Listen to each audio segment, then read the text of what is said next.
What's up, everybody? Welcome into Shout, a Buffalo football podcast, the last Shout podcast before the big day.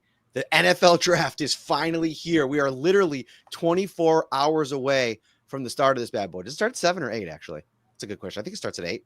It starts at 8. Yeah, it starts at 8. So we're literally a day away from this thing going down. There's been so many talks over the last couple of months where we've pontificated about what potential players could be there when the Bills make their selection at 30. Will the Bills make a selection at 30? Will they move up? Will they move back? This is the final mock exercise. He's Ryan Talbot. I am Matt Parrino. We brought in our good buddy, Carl Jones from Channel 4 WIVB in Buffalo. We just got off of Buffalo Kickoff Live, and we're getting it kickstarted here on Shout. Welcome to the show, buddy. Appreciate you guys for having me. We're finally here. Y'all know me. I love college football. So, like, being able to watch these prospects in the fall and then just pick apart, like, oh, my gosh, you're trash at this, you're good at that, and finally get to put it all to rest tomorrow and see where they end up. Sense of relief to a certain extent. Ryan, we got ourselves a true cornerback evaluator in this thing. So we're going to get some real deep dives on some of these potential prospects as they come off the board. A couple of interesting notes as we go through. So we're just going to kind of go around the horn here. For each pick, we're going to one person will make it. We'll have a little conversation about the pick, and we'll kind of set the stage here for when the Bills ultimately make their pick at 30, some trade up scenarios and what the Bills will do at 30 at the end. Before we get to anything, Ryan, let everybody know we got a big day tomorrow. Huge day tomorrow. New York Sports and Rec Club inside of Turning Stone Casino and Resort. Join us. We'll be doing a live show during the first round of the draft at 9 p.m. And then Matt and I will come back again after the Bills make their pick, if they make a pick in the first round. Indeed. Come on out. We'll probably be in the house around 7. The actual event start time is around a little bit before 8, before the draft starts. We'll be hanging out. We'll be talking NFL draft. And then at 9 o'clock, we'll do that little watch party. It's going to be a fun time. All right. The Tennessee Titans are on the clock here. Let me bring in the official mock draft tool that we have here. And look at us. We're all in the picture. Like, I feel like the technology is happening here. I'm excited about that. There's not a lot to talk about here. Cam Ward seems to be the pick. Everybody's been talking about this for a month. It's been like the kind of the afterthought of this whole process. Everything after this seems to be it. Carl, do you think there's any scenario where, I don't want to say Cam Ward doesn't go first, because I don't see a scenario where he doesn't go first because of the length between him and the rest of the quarterbacks in this class. But is there a chance that maybe Tennessee sells this pick off? Or do you think it's all Tennessee, just run the card up as soon as this draft starts? They haven't shown any inclination that it wouldn't be Cam Ward from the first day of free agency. If you remember, all of their moves have been centered around fortifying that offensive line. They haven't signed any really veteran quarterbacks as well. That leads me to believe they're trying to help out their young QB and make sure that he doesn't go behind an offensive line that is giving up 80 sacks in year one. All right, so let's get Cam Ward off of the board here. He goes to the Tennessee Titans, and number 2, Cleveland's on the board. And to me, Ryan, this is where the draft starts, because there's been rumors about Cleveland and the New York Giants taking calls this week about potentially moving out of these picks. Like, both of these teams could move out. Some people could be looking to go up and get Abdul Carter. Some people can be looking to get Travis Hunter. We're not going to do trades in this mock outside of maybe looking at some spots for the Bills. If Cleveland sticks and picks, what makes the most sense? I think it's Travis Hunter at this point in time. Everything is pointing toward him being the pick. He gives you some versatility, obviously. I think that the Browns probably view him as a cornerback first, wide receiver that you can get on the field a little bit. Or, it'll be interesting to see how that plays out. But I think that the upside is there at both positions. He is a true kind of unicorn in that respect. You don't see players often that can come into the league and play on both sides of the ball at a high level. And I think Hunter is a rare exception. You've looked at his cornerback tape, Carl. Like, is any team that drafts him, would they be crazy not to major him on the defensive side of the ball at corner? It's tough, because I think the Browns are the one team in the top 5 who actually may have it the inverse. They already have Denzel Ward on one side. They really like their stable of cornerbacks and Greg Newsome, Martin Emerson, as well as another young pup they had drafted last year. So they might do the inverse, where they major him at receiver and then do spot duty at cornerback, which is fairly difficult because the defensive playbook is much more difficult than offense. Having said that, though, he's one of the best. He has one of the best ball skills I have ever seen. Think of when Derek Stingley came out of LSU. It's better than that, and he's just a rare athlete in general. Okay, so Travis Hunter's off the board. I'm going to let you take over here for the New York Giants. To me, this is, I mean, if you're Brian Dable, Joe Shane, you're absolutely thrilled because I think this gives you multiple options with what you could do at the position. Kayvon Thibodeau has kind of entered the chat as a trade candidate if they do take Abdul Carter. Carl, from your perspective, what do you see here? I think that there are like 3 blue chip guys in this draft where you will be very happy that they ended up in your building, and Abdul Carter will be one of them. I know they have a glaring hole at quarterback, but I don't know if Shedeur Sanders is the type of prospect you take in the top 3. So you take Abdul Carter and you worry about the fit with Brian Burns and Kayvon Thibodeau later. You put that guy next to an defensive line with Dexter Lawrence and Brian Burns. Yeah, Jalen Hurts is going to be sweating a little bit for sure. Okay. So the top 3 bona fide stars of this draft, you could probably throw maybe Ashton Genty in there as well. But the New England Patriots are up, and I've been talking to some people in New England as this thing has come up, because as things have progressed, I mean, Will Campbell, the tackle out of LSU, to me has been throughout the process the consistent name that I see it for on almost every mock draft. They need to build around Drake May. They need to build up that offensive line. If you look at the model in Buffalo with Josh Allen, that's where Brandon Beane and Sean McDermott got it so right over the course of his career. And I think going out and getting, a bona fide, like potentially premier tackle, whether it be Campbell, Membu, you can make an argument for Armand Membu out of Missouri as maybe the other option. But Ashton Genty, Ryan, is an interesting spot because what else can you do building around your young quarterback? And that's giving him weapons. I think there's no chance that this pick isn't Will Campbell, unless it's Membu. If they have him ranked higher, I think it's a tackle. Do you think Genty's in the mix at all here? I don't think he's in the mix there. I mean, you raise a great point. Drake May, they feel like they have their quarterback, add someone in the backfield that can make life easier for him. Much like Derrick Henry, who made life easy in Tennessee, and you have the head coach over there now. He knows the value of a good running back, but you need to be able to protect your QB. So I think offensive line makes the most sense. Tons of talk about Campbell and his arm length, but he's such a good player throughout the course of his collegiate career that I don't see how you pass him up. All right, so let's go Campbell here. And that brings up Jacksonville. According to the website, sticktothemodel.com is really taken over on the scene as the tool of choice in terms of simulated mock drafts. They have them, the Jacksonville Jaguars, listed at cornerback, wide receiver, and defensive line as their top 3 needs. I don't know if any of those first 2, cornerback, wide receiver, maybe Tet McMillan, if they're super high on them. Like I was listening to somebody, I can't remember if it was Schrager or it might have been Adam Schefter. Some teams, I think it was Schefter, some teams in the league view Tet McMillan the way that they did going into the season this year as a bona fide top 10 guy. Like, you can't go wrong if you draft this guy.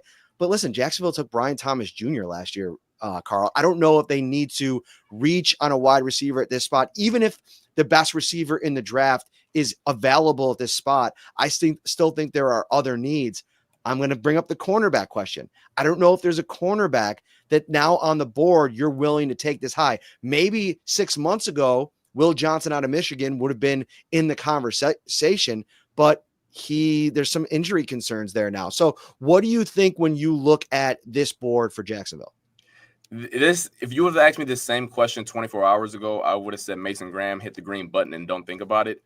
But based off all the reports that's come out over the past 24 hours, and I know that smokescreen season and there's a lot of things, but if you listen to what Liam Cohen said, the Jaguars' new head coach, as well as their new GM, they are giving a lot of tea leaves about how they are really convinced that offensive firepower is the way to go in 2025. And if there's one prospect that we talked about that is the remaining blue chip player in this class, Ashton Genty is staring you right in the face. I don't know if I will be a big fan of doing this, but Travis Etienne hasn't worked out in Jacksonville to this point. I think, based off what I'm saying, that they're going to take him here at number 5. And I know this is a bit of a reach to take a running back at 5. But I haven't seen anything over the last 24 hours that would lead me to believe this isn't the pick.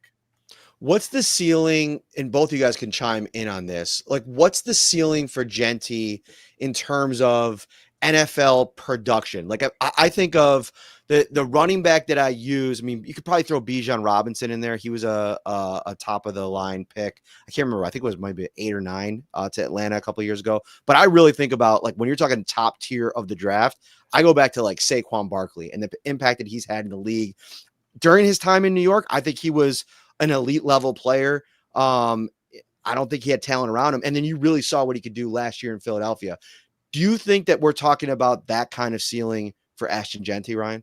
I do, actually. I mean, he showed at the college level how dynamic he was on a team that, didn't have a ton of firepower or star power. And yet he ran over just about every single defense that he played against, put up gaudy numbers. He is the real deal.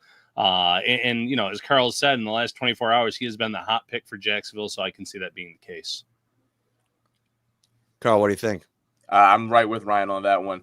He's maybe not the home run threat that Saquon Barkley is, or even that Derrick Henry was coming out. And I know Derrick Henry went in the second round, but not that style of back.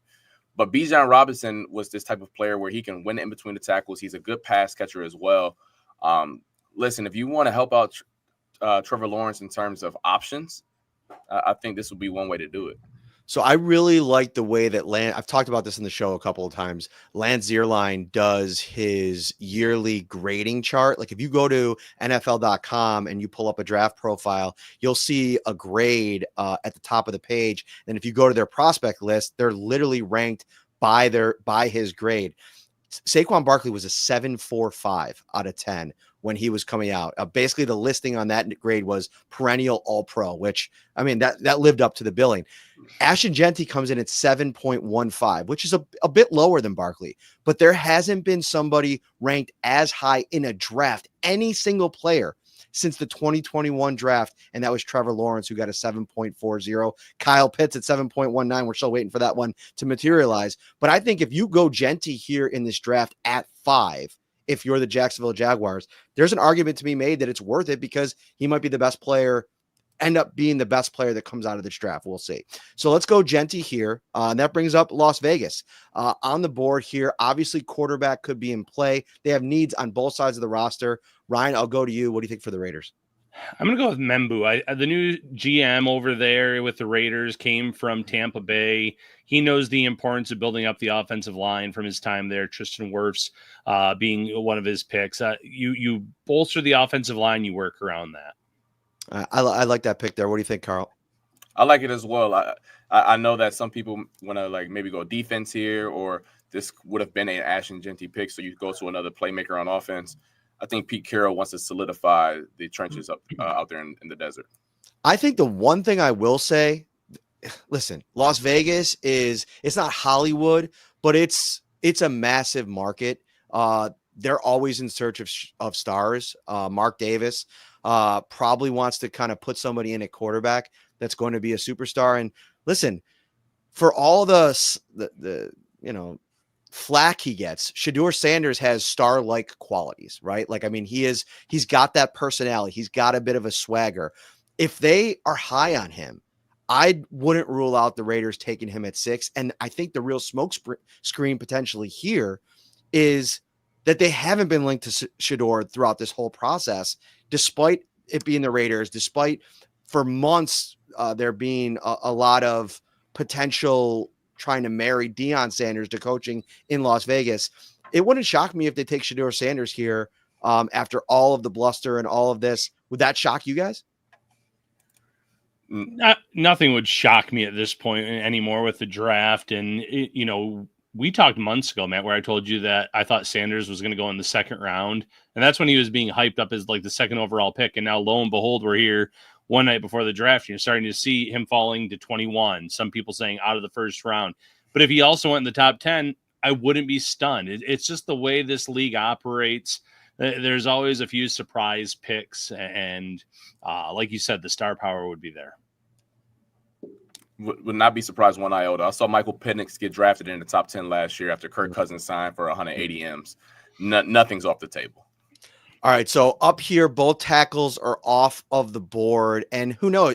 Maybe I think Calvin Banks out of Texas. There's some, question whether or not he's going to be a tackle, whether or not he's going to be a guard. I don't know if he necessarily fits here, but offensive line is a huge need for the Jets. But with the two top tackles off the board, they're being linked to Tyler Warren a ton. He's being mocked to them a bunch, so I'm going to give him Tyler Warren. I think that's a massive mistake if the Jets do that in this draft, because they don't have their quarterback right now. I mean, Justin Fields is what they're going into this season with. I think that they got to figure out a way to build around him. And if you are in love with one of these tackles, if you think that you got to have Armand Membu, you got to get up 1-2 spots to make sure that you get him. Or maybe it's not Will Johnson. Who did we take a minute ago? Will Campbell out of LSU, whichever one that you think. If I'm the GM, the new GM there, I'm making sure that I'm getting one of the top offensive linemen in this draft at the spot. Or if I got to be aggressive and move up, this is one of the teams. I know Bills fans don't want to hear this, but one of the teams that should significantly consider moving up in this draft, Carl. Yeah, I agree. And when you think of Aaron Glenn, who comes from Detroit, one thing Detroit based their entire mantra on was toughness and physicality. So I know a lot of people have linked Tyler Warren to them in that spot. They sorely need a tight end, but I think it's a trench pick, whether it's on the offensive side or the defensive side of the ball. Mason Graham is still there as well. So regardless of where they go, it will be up front just based off of Aaron Glenn and where his background comes from in Detroit. Carolina here up at number 8, Ryan, and obviously edge listed as the top need there. Fresh off of moving off of Brian Burns last year, sending him to New York. So they're in a little bit of the opposite situation. You have Jalen Walker on the board there. Michael Williams has been a riser over the course of the last couple of days here out of Georgia. Are you going edge, or do you want to go in a different direction here? I'm going to go edge. Walker's been a very popular pick for them. It makes a lot of sense with him on the board at this point. They need to address their defense, and probably one of the best options, if not the best option at that point. All right, Carl, I'll pitch it right over to you. New Orleans up next. Quarterback obviously should be at the top of that list with the Derek Carr situation. I'll bring the players that are up here that are available. What do you like for the Saints? Yeah, quarterback should be the pick, or could be the pick. I'm not going to go in this direction, though, for the sole purpose that I think the Saints are very far from being competitive in a real way.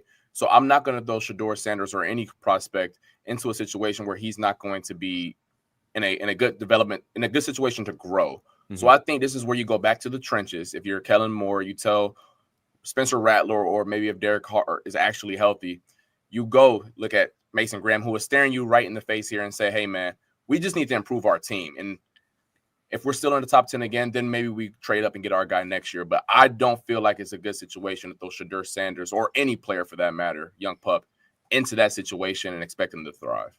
So Mason Graham's the pick? Yep. All right. Mason Graham goes there to New Orleans. The Bears are up next. I'll take this one. Again, offensive line, defensive line, building things up in the trenches on both sides. Genty could be an interesting idea if he's still on the board, but obviously he went in this mock a couple picks earlier. They could look to address the tight end position. Colston Loveland, some people like him even more than Tyler Warren, but I'm going to go with Michael Williams, the edge rusher out of Georgia. Stay on the defensive line and get them one of the premier edge rushers in this draft. All right. San Francisco up next, and this is where it gets really interesting, Ryan, because if you look at the majority of the people that seem to be good at those mock drafts, San Francisco's taken a defensive lineman in almost every one of them. So what are you thinking here? Yeah, I'm agreeing with them, and I think Walter Nolan's the pick at this point in time. Great talent, high upside. I think he is probably one of those players that most teams have a first-round grade on when healthy. And there's not a ton of those players in this draft with a true first-round grade. Nolan would be one of them. 49ers address their D-line. Okay, so Walter Nolan, the second interior defensive lineman, that's a position where the Bills are definitely all eyes on this range of the draft to see how that materializes. Cornerback as well. Wide receiver is something that we could also talk about. And then safety. I want to talk about that in a few minutes as well. But Carl, Dallas is on the clock here. Wide receiver to join the room with CeeDee Lamb. I think running back should probably be in the mix there as well. Defensive line or interior D-line, edge rusher. What do you like for Dallas? I think you have to go receiver here and get someone to complement CeeDee Lamb, and I think Ted McMillan will be that caliber of player. CeeDee Lamb operates best intermediate short area of the field. Ted McMillan can stretch the field a little bit because of his 6'5" frame. I think you pair him along with CeeDee and Dak Prescott. That improves that offense and it increases the ceiling for sure.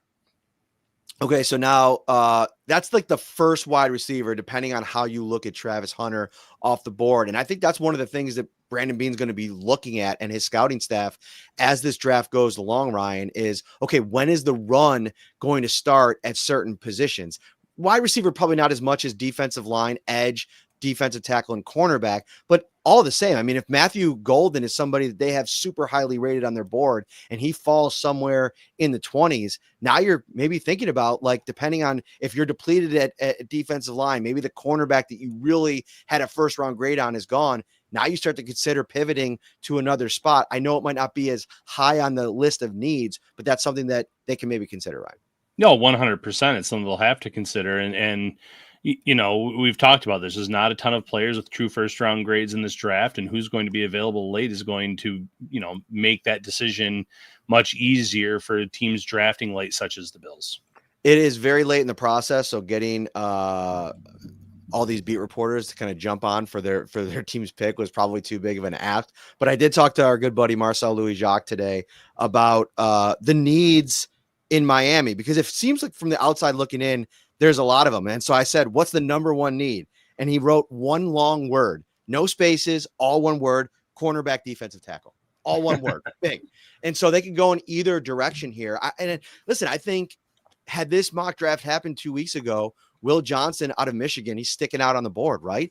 But seeing Schrager have Will Johnson go at 28 to the Detroit Lions tells you that the word around the league is that there is concerns in war rooms about the health, the shoulder issue there. So you think about, I think I'm not disagreeing with Marcel. He covers the team. He knows exactly what they need. I also think you throw offensive line into the mix here. Carl, what do you like for the Miami Dolphins, knowing kind of some of the holes that they have to fill there?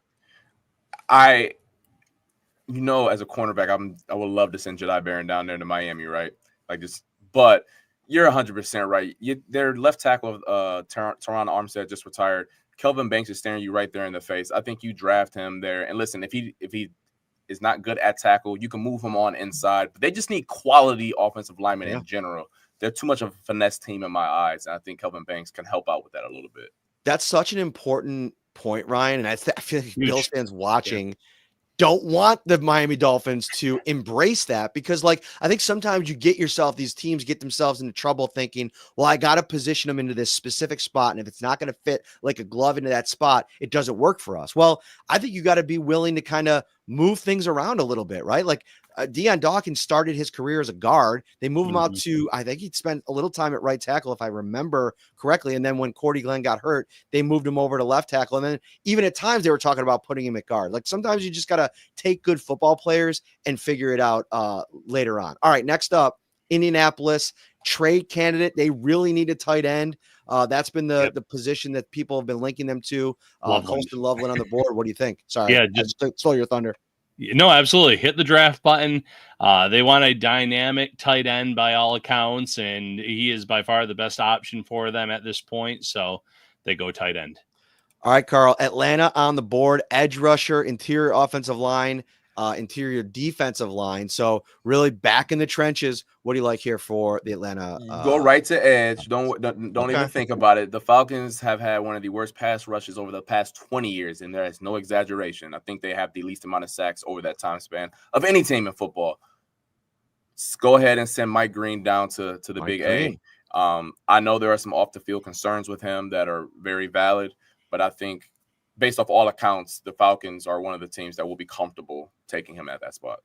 All right, so Arizona is up next. They took Marvin Harrison last year. Matthew Golden could be in the mix here, but I also think that this could be a place, interior defensive line, where I think this is the spot where you have to start really thinking about if you're Brandon Beane and you love Kenneth Grant or you love Derek Harmon, this range of teams here, Arizona, Cincinnati, Seattle, and Tampa Bay, they're not all listed for interior defensive line as needs, but all four of these teams can take an interior defensive line at this spot. And depending on how you have them ranked, I think that you got to be aggressive. You want to go up and get them. I think some people have Kenneth Grant going in the second round. I can't see it happening. I have him going to Arizona at 16 here. I just don't think he's going to last that long. I've even seen some people in the know that think he could go potentially fringe top 10, Ryan. The talent is there. The upside is there. It's just such a weird time with a lot of these players, defensive tackles especially, because you're right. You see him going top 10, top 15, somewhere he falls out of the first round.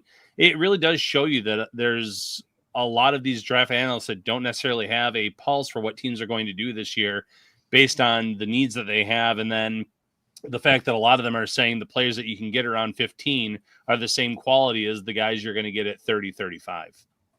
Carl, Cincinnati up here, edge, cornerback, interior offensive line. Again, giving Joe Burrow some more protection, never a bad idea. But with the players that are available on the board, what do you like for Cincinnati?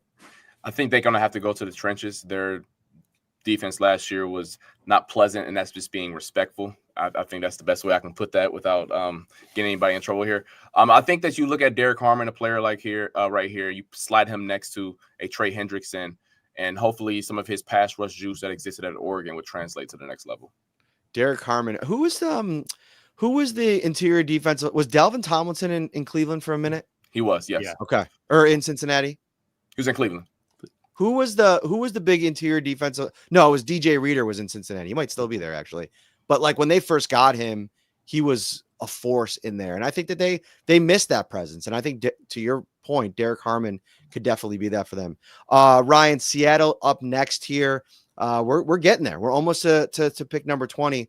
What do you like for the Seahawks who, listen, a lot of turnover at wide receiver. They have Jackson, Smith, and Jigba as their slot receiver. Where do you think they go here? I've seen Zabel projected to them more than any other player, interior offensive lineman. I'm just going to stick with that. They do have a ton of different needs, but that makes the most sense to me. All right, Zabel off the board. Tampa Bay up next. I could see, edge rusher, cornerback, interior offensive line. What do you think? I don't know. I don't have a great sense of Tampa Bay. Do you got any thoughts here, Carl?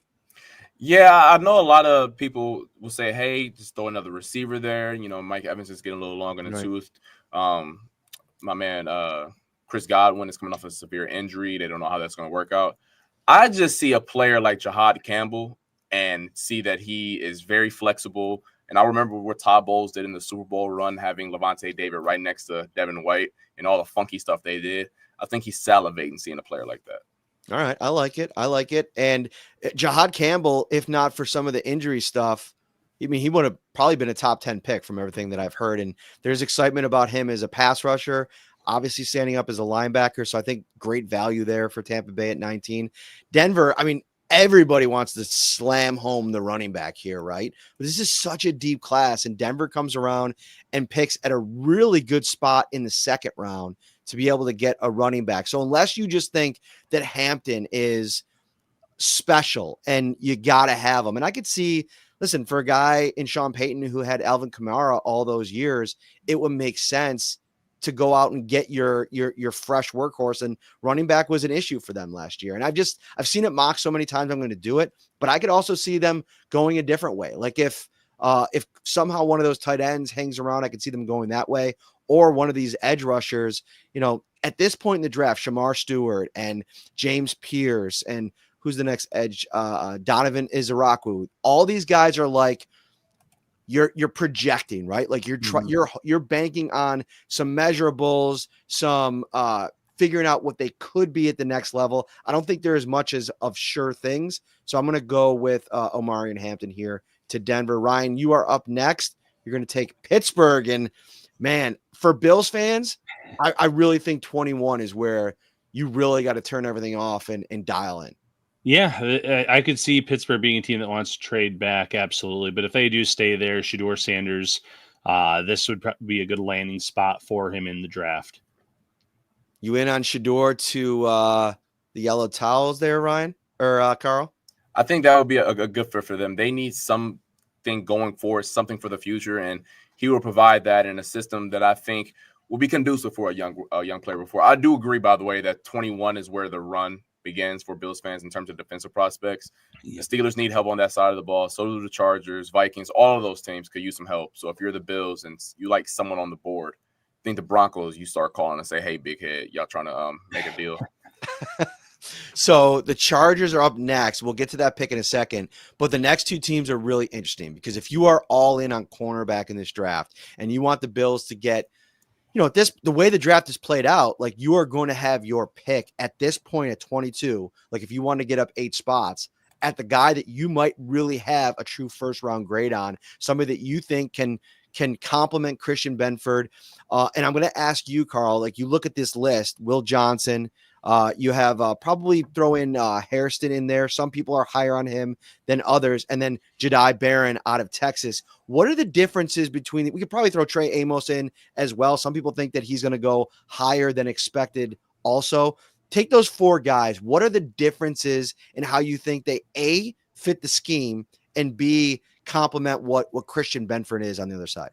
When you think of the Bills, zone coverage is the first thing that comes to mind. I think all of those guys major in that first. I don't think there's a player in this draft outside of Azariah Thomas, the cornerback out of Florida State, would you say that their fastball is man coverage. So I think from that perspective, all those guys are fits. But the main difference is the physical measurables that they bring to the table. Maxwell Hairston is only, I believe, weighted into the combine 183 pounds. That will be by far the smallest, the lightest cornerback that the Bills would have ever acquired. So I just don't think that he will be a fit. Plus, tackling concerns were big on his film, and y'all know about how big of a premium tackling is on the Buffalo Bills defense. So I think with Jedi Barron, Will Johnson, assuming the medicals are fine or somewhat decent, and then Trey Amos are much better fits for what the Bills want to do defensively. If you take the injury concerns out of it completely, Will Johnson, Jedi Barron, who do you have higher? Will Johnson. I think that his ball skills are something that you can't teach. I know that when I played, I was the one guy who was always a little trigger shy because I was scared of getting beat. Will Johnson has zero fear whatsoever. Sometimes he gets beat, but y'all just saw Rasul Douglas get 6 or 7 picks last season with zero fear and how that helped out the Bills defense. Will Johnson is that same exact type of player. Ryan, I'm going to give you the Packers. I'm going to take the Chargers here because I think it sets up perfectly. Now, Jim Harbaugh could totally go offensive line because he just wants to build an absolutely bruising force up front, wants to build the run game, do all those things. But you go out and get Ladd McConkey, who's one of the best receivers in the class last year, to be able to pair him a young combination with Matthew Golden out of Texas. I don't know how you pass that up to give your young quarterback some legitimate weapons at wide receiver. So I'm going to pound the table. I'm going Matthew Golden here to the Chargers. What do you think about the Packers, who could go a couple ways? CB's at the top. Jair Alexander is on the trade block. They can go receiver as well. Defensive line is a concern. What do you think for the Packers? Yeah, if Golden had been there, I would have considered it, although Green Bay hasn't selected a wide receiver in the first round since 2002. So Jedi Barron would be the pick there, in my opinion. Cornerback addresses the need. Will Johnson, too, would be a great pick, but I'll go with Jedi Barron. All right.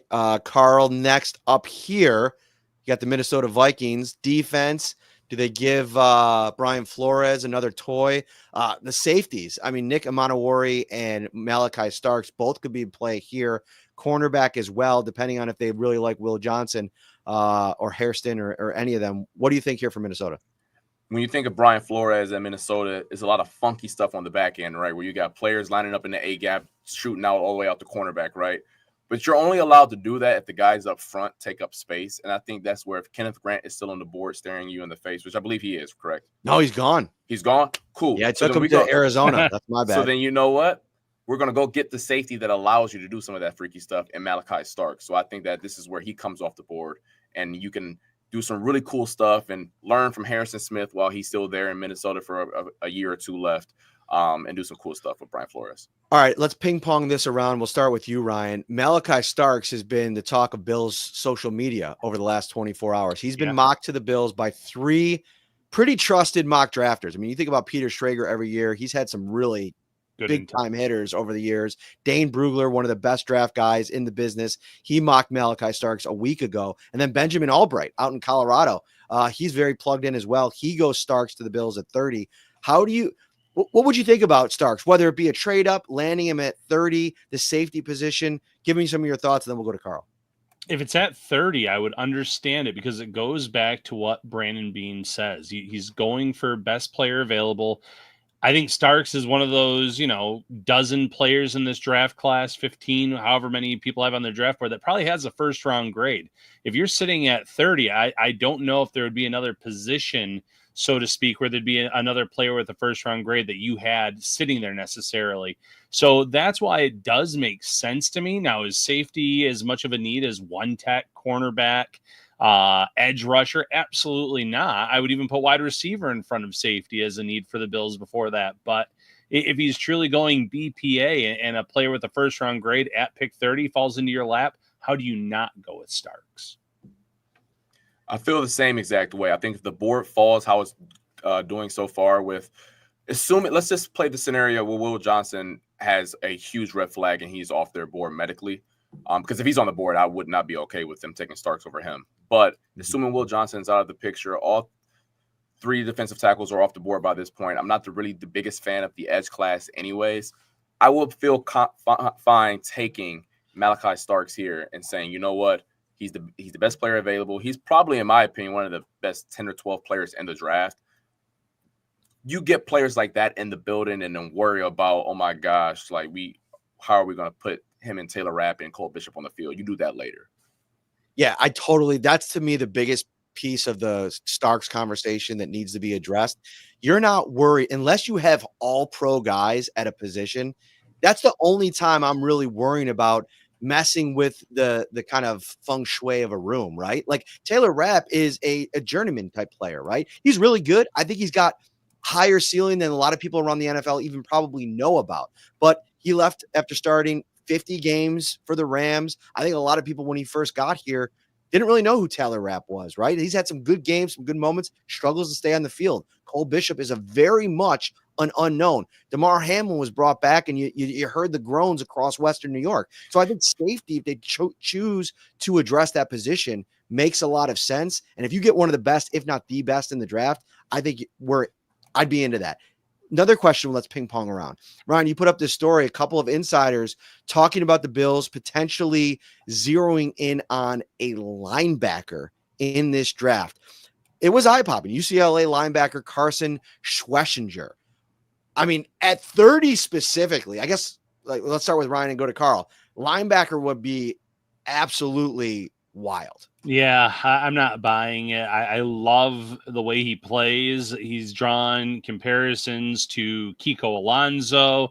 Another analyst said he's a human bloodhound the way that he plays, which I like that comparison a little bit better. I think that he's a guy that does play like his hair is on fire, but that is not even close to Buffalo's, top priorities. And I don't view him either as a first round type of prospect. I think he's a day two guy, a really good player that a team is going to get on day two. But at 30, I think a lot of fans would be breaking televisions, tables, and everything else if that were the case. I'm right with you. I view linebackers the same way running backs, in terms of if you're going to take one in the first round, they got to be different. They have to be special because they don't affect the passing game, which quite frankly has been the Bills' biggest weakness on the defensive side of the ball in the postseason. I don't know how much Carson helps out with Patrick Mahomes or how much he helps with Joe Burrow. And that's not to say that he couldn't get in some throwing lanes from time to time. But what's more impactful, an edge rusher or a linebacker? Malachi Starks or So I think when you weigh it like that, I just don't see much value, if any at all, taking him with your first pick. We don't have to spend a lot of time here on the Houston Texans. I think they got to go to the offensive line. I think Josh Simmons is sticking out on the board as a tackle. Tyler Booker can maybe play tackle. He might be in the mix, and some people might have him graded higher. But they need a guard. They need a tackle and a guard. So either would make sense there, Matt. But they need to protect Stroud either way. Exactly. So let's go Josh Simmons here. Ryan, I'll let you take over on the next pick here. Who do we have? I just screwed this up. Hang on a second. There we go. Who's up next? The LA Rams, who I think are also a very interesting position here because they could take quarterback of the future, Matthew Stafford, maybe playing his last season. A team could maybe look to make a deal with the Rams if they like a couple of different quarterbacks that they'd be willing to take. Maybe let a team come up and get one, and they'll just take whatever's left over in the second round. What do you think for the Rams here? I think this is where the Will Johnson fall stops. They need a cornerback. They look at the talent, and he's too good to pass up despite the injury concerns. All right, Baltimore Ravens always find a way to get a player that people are like, how did the Baltimore Ravens get that guy? Carl, who do you got him going with here? Edge, IOL, and safety are the needs. Yeah, when I think about the Baltimore Ravens, I think of like big blue blood schools. So we're gonna go to the SEC here, and with James Pierce Jr. staring you in the face right here, I know usually they're guys off the edge. You think of like the more pocket crushers types, like that Kyle Van Noy who's just gonna put his right hand in your throat and push you back. James Pierce gives you a little bit of different sauce where he can turn the corner, and I think that would be a unique flavor to what the Ravens got on defense. All right, Pierce goes off the board. They get themselves an edge rusher. Ryan, I will go to you for Detroit. They need to get some things done on the edge, apparently. Their defensive line, interior offensive line, what do you like? Get Stewart. Make him a bookend with Aiden Hutchinson. Create a...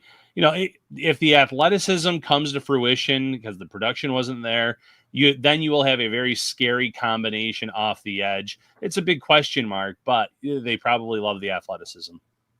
Okay, so things are getting very interesting for the Bills and setting up like I think a lot of people think, right? Like these 3 or 4 cornerbacks, Shavon Ravel Jr., Maxwell Hairston, Trey Amos, and probably throw Benjamin Morrison out of Notre Dame in the mix there, depending on which flavor you like. We'll get to all of those guys in a minute. But first, the Washington Commanders are on the board. Defensive line, cornerback. What do you think here for them, Carl? I think they go running back here, actually. I think they want to juice up the offensive side of the ball here. Travion Henderson has gotten a lot of buzz over the past 2 weeks or so. Look at this guy. I don't think that he's Jahmyr Gibbs. Going Ohio State running back. Come on, man. You thought I was going to go Who could have predicted this? You thought I was going to go a whole show without talking about my Buckeyes. But in all seriousness, I think teams see what Jahmyr Gibbs did and say, hey, maybe we want to recreate that on our squad. So Travion Henderson, send him to the nation's capital. Let me ask you this. What would be the reaction in Western New York? We'll start with you, Carl, and we'll go to Ryan. If the Bills had a second-round pick for James Cook on Thursday night and draft Travion Henderson at 30? Bills Mafia would probably be a little mad if they took a first-round pick running back. A little mad is actually being polite. I'm going to help out Bills Mafia. Y'all wouldn't go too crazy, but I know y'all wouldn't be happy. I'll just say that. I think he nailed that. They would not be thrilled at all. Although, did you see that Jerry Jones was talking about how they're working on 2 really big – that doesn't mean it's James Cook, obviously, but they're working on 2 really big trades right now that could happen before or during the draft. Oh, I didn't see that. Yeah. I did see that, and that sounds like Jerry just trying to make it about him, even though it's about the kids later this week, but whatever. All right. Bill's pick is here. So a couple things. We mentioned this 4-pack of cornerbacks that, we've been talking about them throughout the process. Revel, Hairston, Amos, and Morrison. And I think had Morrison and Revel not been hurt, I think that they probably, correct me if I'm wrong, Carl, would have probably been bona fide first-round picks. And my wife keeps texting me, stop saying bona fide. Like she doesn't like that word. Apparently, I like bona fide. I'm going to keep saying it. But beside the point, Morrison, Revel Jr., let's start there. What were your opinions of them going into the season, and where do you stand on them now? So I'll start with Revel because he's the more of the small school guy. Long, can run, he can fly. I remember when he played Michigan, not this past year, but the year prior before he got hurt, and he really made his presence felt. He's one of those toolsy corners where if you can get him in your building, you're like, man, we can really make something shake here. But then the ACL kind of just dimmed down any of his light that he had coming into the year. Ben Morrison, I think, is the more of the wild card because 2 hip surgeries as a cornerback is scary. Like that. Now, once again, I'm not a doctor. I'm not about to sit up here and act like I was his surgeon and know his outlook going forward. But I do know that it's very scary. But having said that, I remember watching him play against Marvin Harrison Jr. and Emeka Egbuka in South Bend 2 years ago, and he held his own, if not won a couple of those matchups. So I think that if everything was equal, both of those players would be ahead of Trey Amos. I believe that for sure. Okay. Ryan, Amos and Hairston, your thoughts on this have been well made. Has anything changed for you, or is Amos still kind of like a hair ahead of Hairston? And where does Revel fall into this for you, or Morrison? Well, yeah, Amos right now is ahead of all of them because of the health issues with the prior two. And then when it comes to Harrison, it's the size, it's the tackling that's not a plus category for him, where we know how much Sean McDermott loves corners that can tackle. Amos of the four there is by far right now, when you consider everything, the guy that I think the Bills would lean to. He's also just a great fit for the way they run their defense. All right, so let's look at the defensive line and the edge rushers really quick. You're looking at Nick Scourton, Texas A&M, Donovan Izaraku. I don't know if he's necessarily the style of edge rusher that the Bills would probably be comfortable taking in the first round at 30. Tyleik Williams out of Ohio State. I mean, you're the Ohio State guy, Carl. You could chime in on this.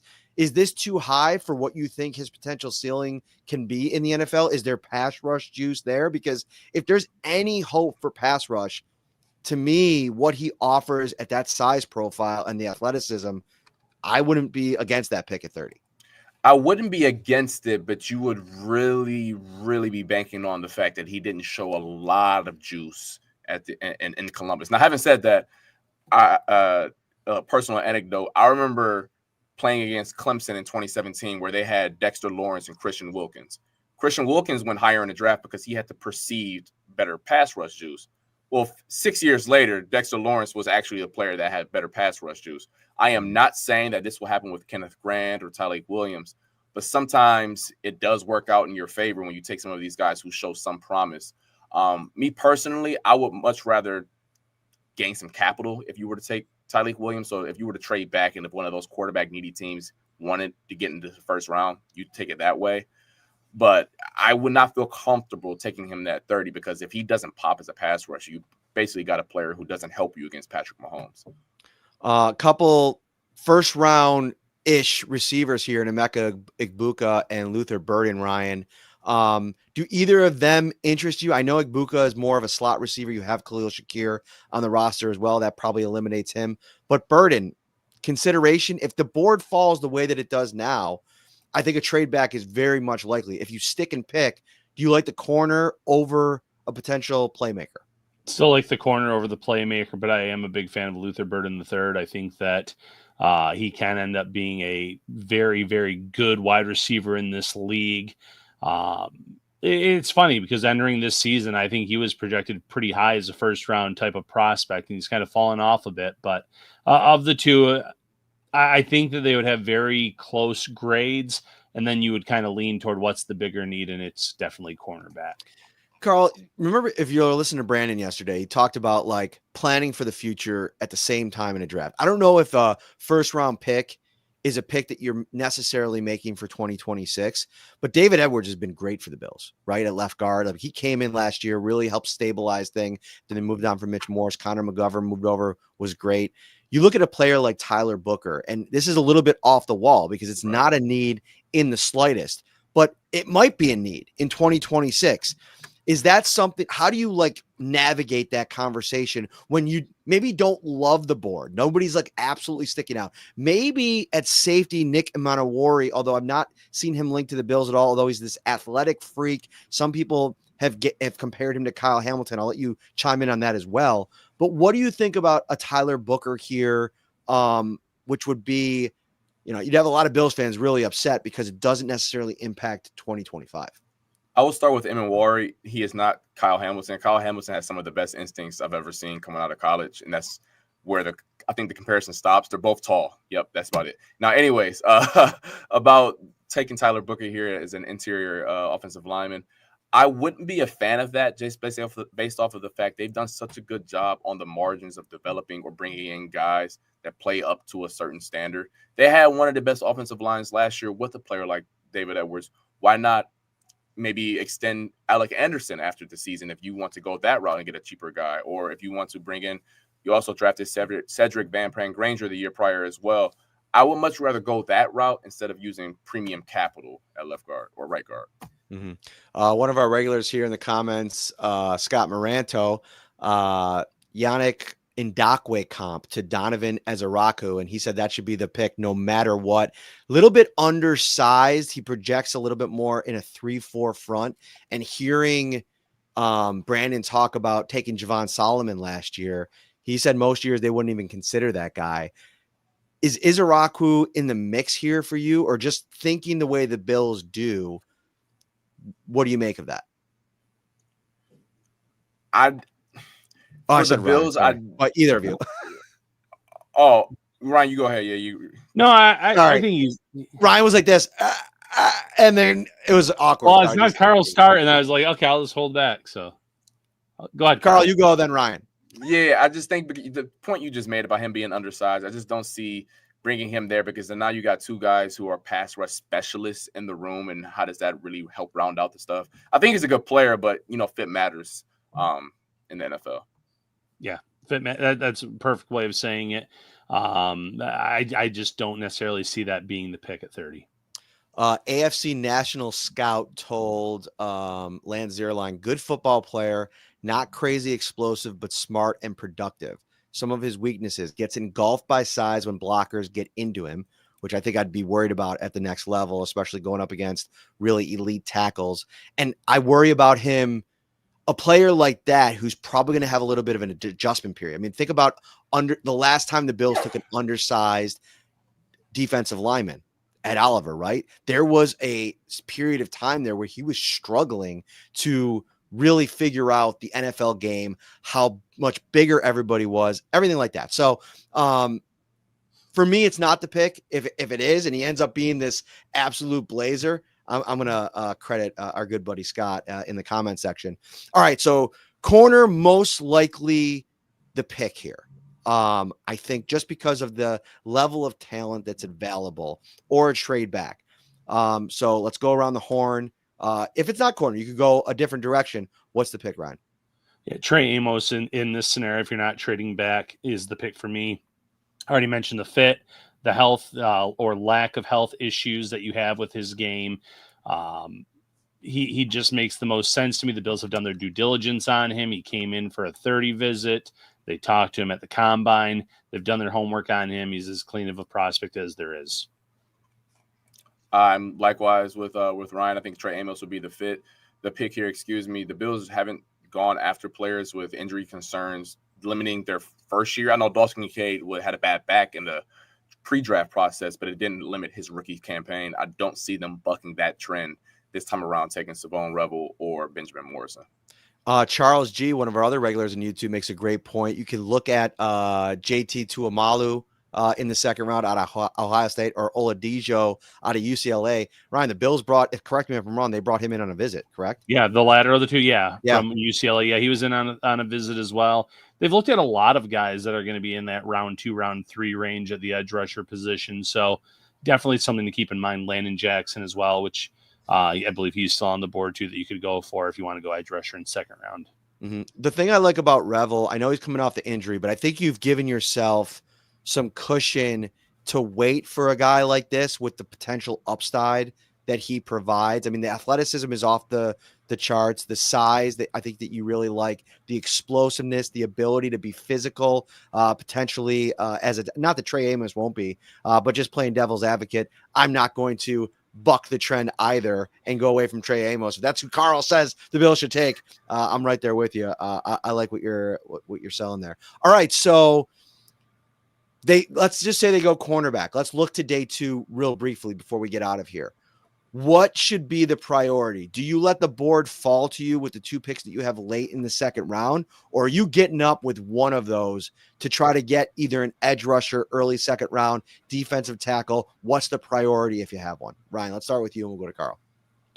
I think I can't remember who said it this week, but Brandon Beane's did a good job of hitting doubles, a lot of doubles throughout his time as Bills GM. And I think having 2 second round picks in a draft class where this is where the strength of the class is, I think he'd like to keep both of those and address defensive tackle when, with one of those 2 picks, and then have the flexibility to see what's on the board with the other, whether it's an edge rusher, wide receiver, or just BPA at that point in time. Brandon Beane's moved up about 8 times in his 10 years GM and about 9 times throughout the 3-day draft. So he's been pretty balanced in terms of moving up and moving down. I just think, though, that the way the draft class is in terms of talent, you want to keep both of those picks. I'm right with him in terms of just getting more shots at the board. I will say, though, with one of those 2 picks, you have to select a player that has, I don't want to say high upside because those players are top 5 picks, but some player with some type of relatively decent upside as a pass rusher. I think you have to come away from this draft with a player of that magnitude, whether it's from defensive tackle or defensive end, it doesn't matter to me. But somebody that projects as a high-end, not a high-end starter, but like someone who projects as a starter who can get after the quarterback 8 to 10 sacks a season. Someone 56 or 62 needs to be that type of player. 56, Tyleik Williams and JT Tuimalu on the board. The Bills haven't traded up. Carl, who are you taking? I would take Tyleik Williams for the sole purpose that he addresses your one technique hole, and then you can pray that he develops into a pass rusher as well. All right, I'm going to give you both final thoughts as we are now less than 24 hours away from the draft. Let everybody know where they can find you, Carl, when it comes to you. We'll start with you, Ryan. Final word. Yeah, final word. Join us tomorrow night. We will be live, have 2 shows for you, plenty of content on Syracuse.com and NYUp.com as well. Carl, let everybody know where they can find you, what you got cooking this weekend. Yeah, you can find me at Jones11_. That's my X profile. And then if and when the Bills take a cornerback, best believe that I'll be doing a nice deep dive for y'all and letting y'all know the pros and cons of the picks and how they fit. I have some clips cut up of certain coverages the Bills run and how that will translate to what the player does as well. So I'll have that up and ready for y'all. If y'all asking my thoughts on some left guard, I promise you I never heard of him. So don't hit me up for that. But if it's a corner or Malachi Stark, so I've watched since he was probably a senior in high school because he was that type of prospect, I know a little bit of something. Shout out also to the man, the myth, the legend, working behind you, Tim Graham, the Athletic, one piece of our BKL crew. Look at him. He did a show at 7:30. It's show ended at 7:30. He's still cranking away back there. That a boy, Timmy. All right, we'll see you tomorrow at Turning Zone. Head out if you're in Central New York. If you want to make the drive, the draft is finally here. No more pontificating. Now we're going to get to the good stuff. Take care, everybody. Enjoy your night.